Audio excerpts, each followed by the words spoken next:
Live from the world's capital markets, here are the latest financial headlines brought to you by News Factory. Hello and welcome to Wednesday's financial news.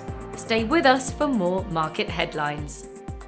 The dollar-yen pair dropped 0.8% in the last session. The ROC is giving a negative signal. The Bitcoin-dollar pair dropped 1.6% in the last session after rising as much as 1.1% during the session.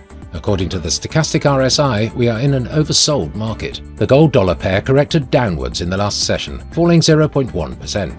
The stochastic indicator is giving a negative signal. The oil-dollar pair plummeted 4.7% in the last session. The stochastic RSI indicates an oversold market.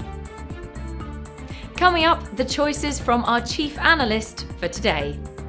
Gold prices eased to their lowest in more than a week, pressured by a firm dollar, while investors awaited US non-farm payrolls data that could determine the size of the potential cut in the Federal Reserve's September policy meeting. Boeing's annual free cash flow target of $10 billion may be delayed by about 2 years to 2027 to 28, and it would have to raise $30 billion before developing a new aircraft, Wells Fargo said, and downgraded the stock. Shares of the Dow component fell more than 8% to a near 2-year low. Cardano prices have not reacted positively each time in recent years after Charles Hoskinson mentioned something negative about Bitcoin. The ADA/BTC trading pair has declined by 75%, almost 2 years after Hoskinson questioned Bitcoin's survivability in an interview. Those were today's major economic events, and now moving on to world financial headlines.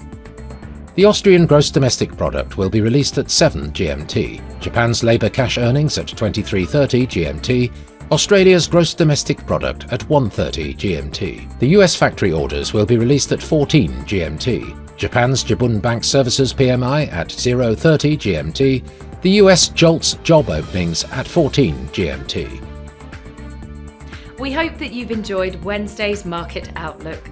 On behalf of all of us here, we wish you a productive trading day.